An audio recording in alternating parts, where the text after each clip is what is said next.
ॐ विश्वानि देव सवितर्दुरितानि परासुवे यद्भद्रं तन्मे आसुवे। आर्यवेद दर्शन पर विषय रहेगा मुक्ति का। देखिए, उपासक यदि गणवेश ना करे, विचार करके देखे, तो हमें ज्ञात होता है कि लेकिन जो लौकिक चीज़ जिनका हम पर अधिक प्रभाव पड़ता है और ईश्वर का प्रभाव अत्यंत कम ही रहता है। जिन जिन कारणों से ईश्वर का हम पर प्रभाव नहीं पड़ता, उन कारणों को ढूंढें और दूर करें। यह विचार चाहिए कि जब माता पिता गुरु राजा से बात करते हैं तो हम कितना प्रभाव पड़ता है हम पर। क्या उपासना काल में भी इतना ही प्रभाव ईश्वर की हामी का पड़ता है? क्या बुद्धि में क्यों नहीं बैठता? जब तक ईश्वर का प्रभाव अधिक, लौकिक चीज़ों का प्रभाव कम नहीं होता, तब तक हम ईश्वर की उपासना नहीं कर सकते। देखिए, जब उपासना करने बैठते हैं तो लौकिक चीज़ों का हमारे मन में विचार आता रहता है, तो फिर कहाँ हम ईश्वर की भक्ति कर रहे हैं? व्यक्ति जिसको अधिक लाभप्रद समझता है उसकी तरफ दौड़ लगाता है। जिसको लाभप्रद नहीं जानता उसकी उपेक्षा कर छोड़ देता है। एक खिलाड़ी प्रथम आने के लिए उसके लाभ, यश, मान, धन आदि को देख स्पर्धा से पूर्व कितनी अधिक तैयारी करता है और तभी उसके प्रथम आने की संभावना बनती है। ओम का जप, ज्ञान प्राप्ति, ध्यान, यम और नियम, आसन, प्राणायाम, ये सब ईश्वर प्राप्ति के साधन हैं। सो साधक को इनके द्वारा पूर्व तैयारी करनी चाहिए। उपासक मान की अपेक्षा अपमान को अमृत तुल्य समझे। देखिए, कई बार हम संसार में मान के पीछे पड़े रहते हैं। थोड़ा अपमान हो गया तो हम लड़ाई झगड़ा करते हैं। ये ऐसा नहीं हमें सोचना चाहिए। यह संसार में मान भी होता है, अपमान भी होता है और सब कुछ होता है।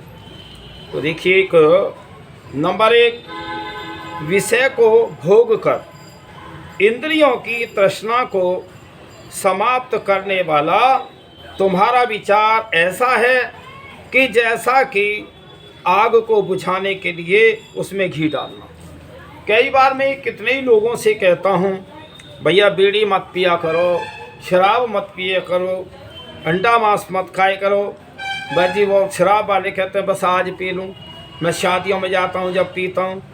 मगर जब तक ये तुम बुराइयों को नहीं छोड़ोगे तो ये जो है तृष्णा इनकी बढ़ती रहेगी। तो इसलिए इनको जो हमारी इंद्रियां गलत जगह जा रही हैं कि हम ये भोग कर लें, आज ये खा लें, कल को नहीं खाएंगे। इस तरह शांति नहीं मिलेगी। इंद्रियों को जितना उसमें उसका ईंधन डाला जाता है उतनी ही वो आगे बढ़ती हैं। नंबर 2, यह मानना तुम्हारा सबसे बड़ा अज्ञान है कि मैं कभी मरूंगा नहीं। यह शरीर बहुत पवित्र है, विषय भोगों में पूर्ण और स्थायी सुख है तथा यह देह ही आत्मा है। कई बार क्या है, विषय वासना में सुख समझना और ये जो हमारी जो शरीर है इसी को आत्मा समझना।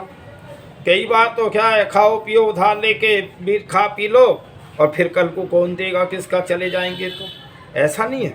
ये जो आत्मा है ये कर्मों का भोग इससे आगे फिर भोगना पड़ता है, ऐसा नहीं।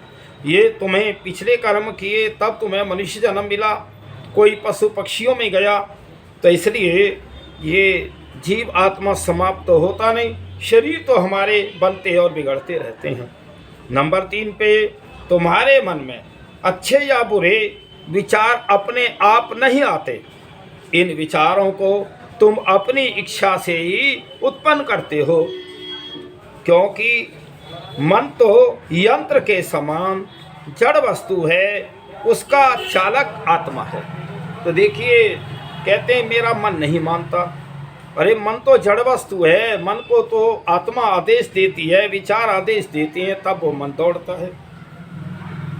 तो इसलिए ये जब तक हम बाहर की इच्छाओं को कम न करेंगे तो परमात्मा से नहीं जुड़ेंगे, और परमात्मा से नहीं जुड़ेंगे तो मुक्ति प्राप्त नहीं कर सकते।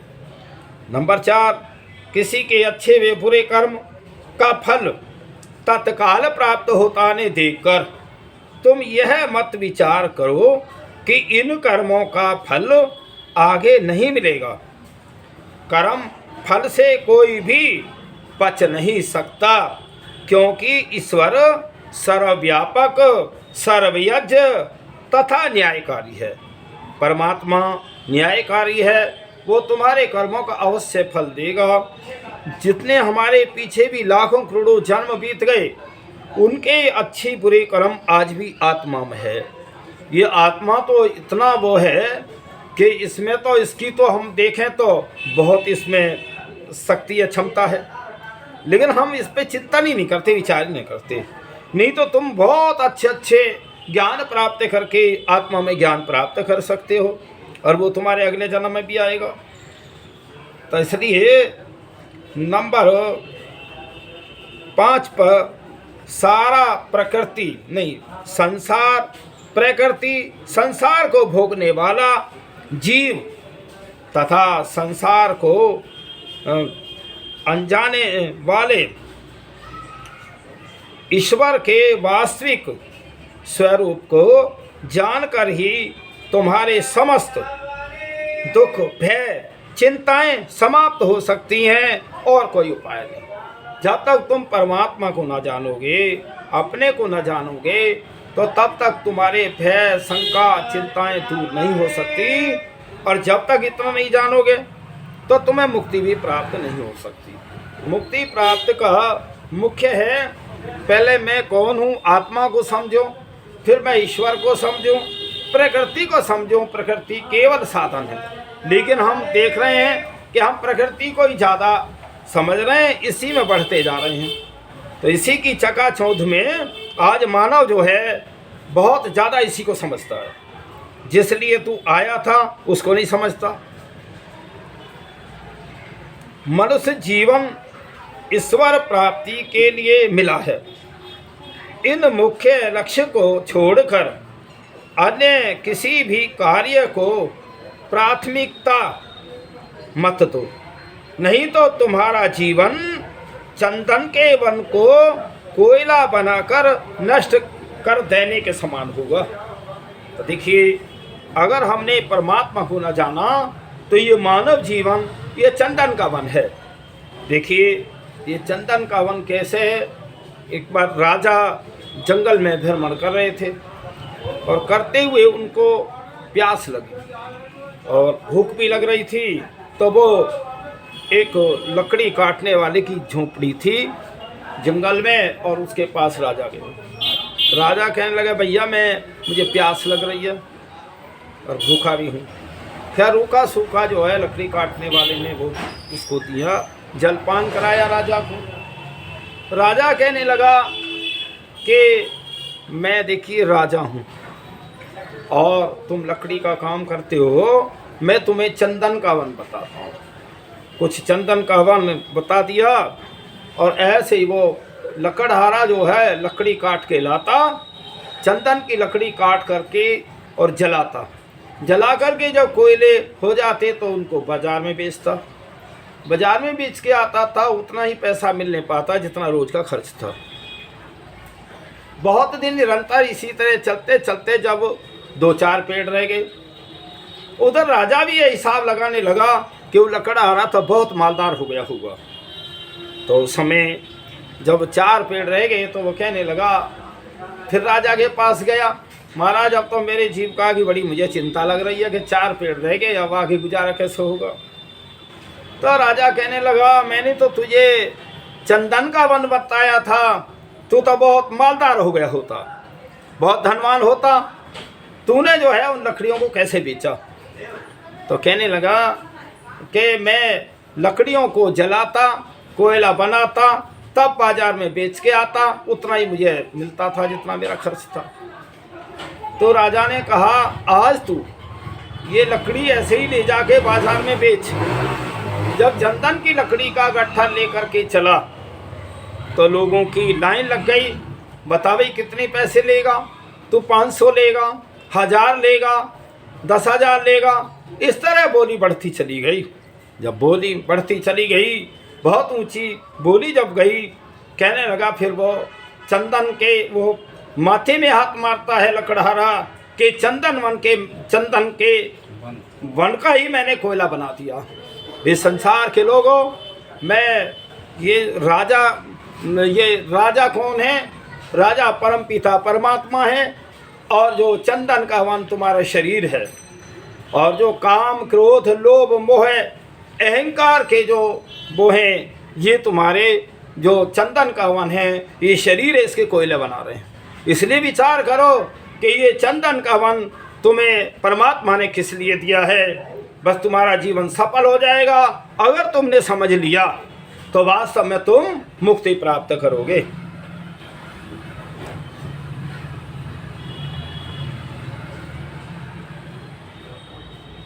नंबर 6, मनुष्य जीवन ईश्वर प्राप्ति के लिए मिला है।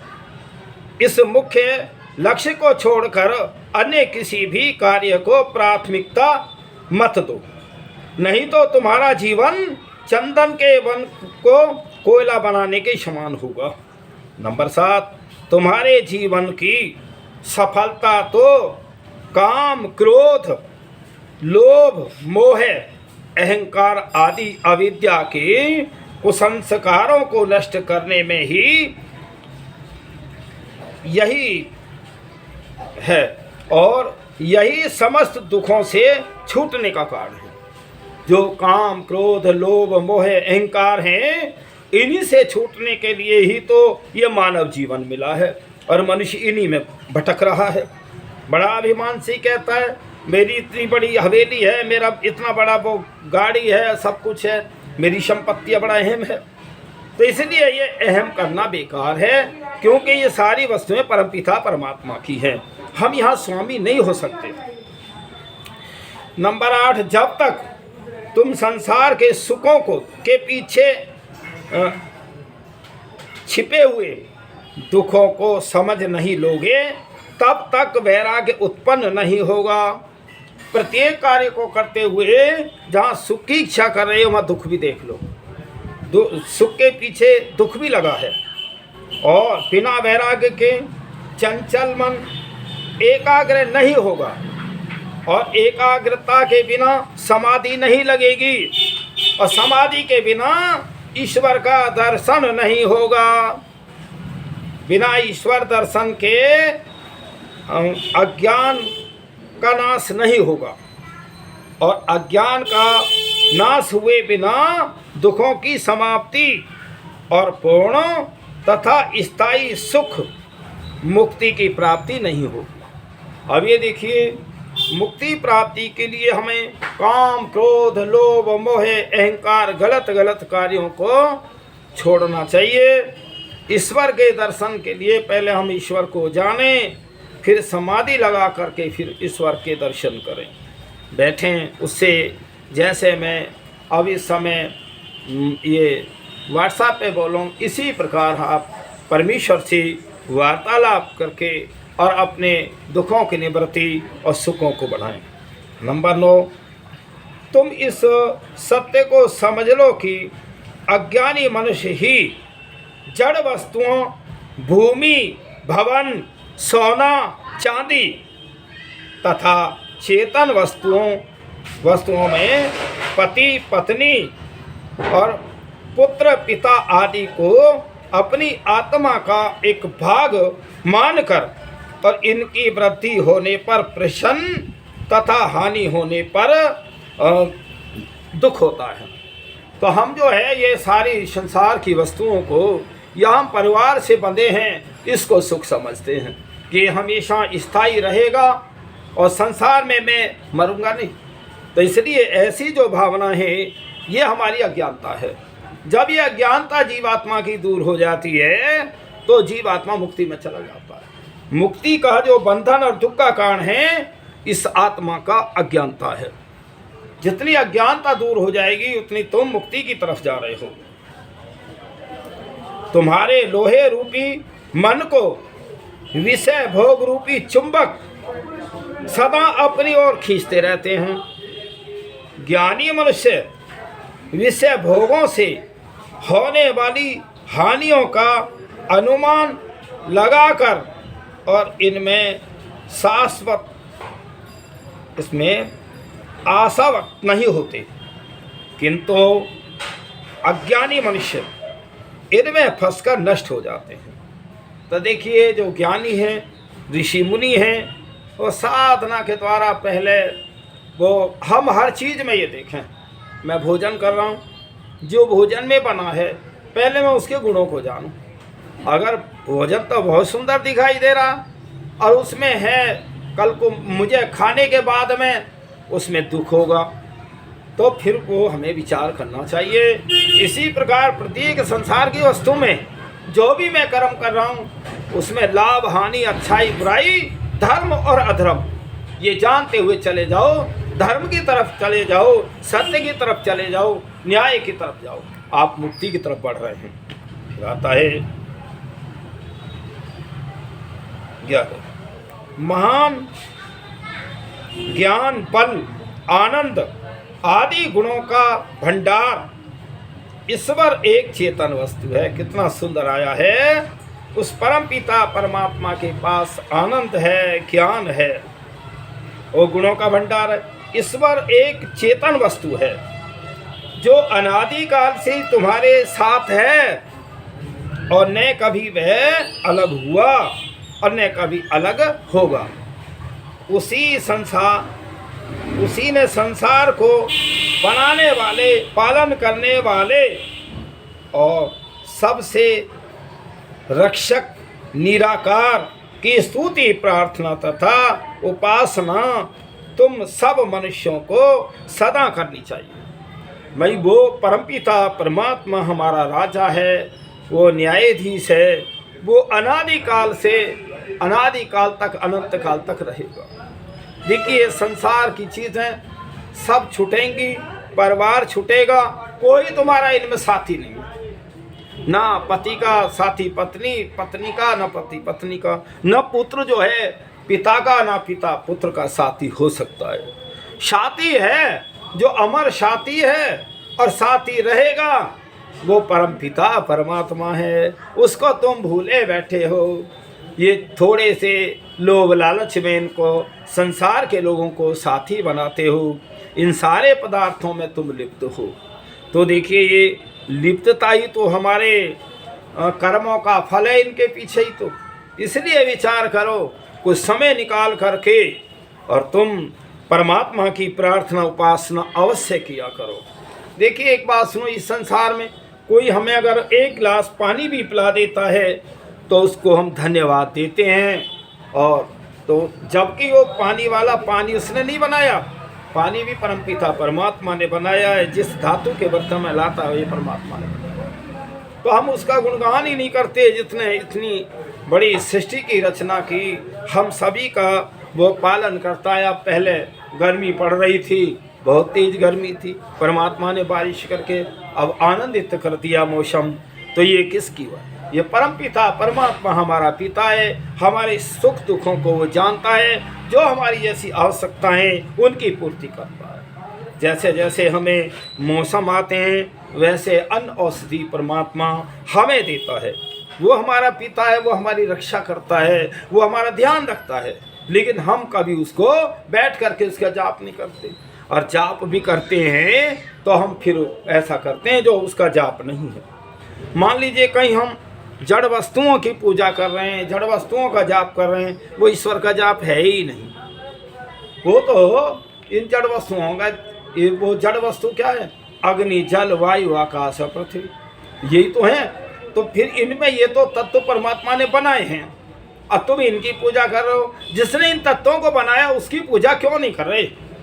मैंने बहुत कुछ देखा है, सूर्य को जल देते हैं। भाई सूर्य को जल तो देते हैं, जिसने सूर्य बनाया उसका भी तो ध्यान किया करो। तो जैसे तो कोई जल में स्नान करके कोई अपना वो पवित्रता मानता है, लेकिन एक बात सुनो, सारे जो वो है वो परम पिता परमात्मा है, हमें उसी की प्रार्थना उपासना करनी चाहिए।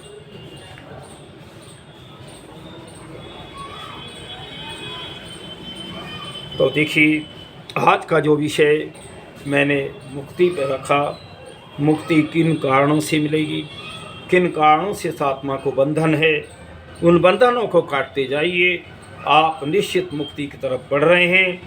और जो मेरी वीडियो को सुनते हैं वो वास्तव में बहुत ही अच्छे व्यक्ति हैं, साधुवाद हैं, अच्छे विचारवान हैं, क्योंकि ये ईश्वर विषय हर एक की समझ में बड़ा आना कठिन है। क्योंकि हम जहाँ जिस अवस्था में ज़्यादा मन और विचारों को रखते हैं, कर्मों को रखते हैं, तो ध्यान वहीं ज़्यादा जाता है। तो परमात्मा की तरफ मुड़ना बहुत कठिन है।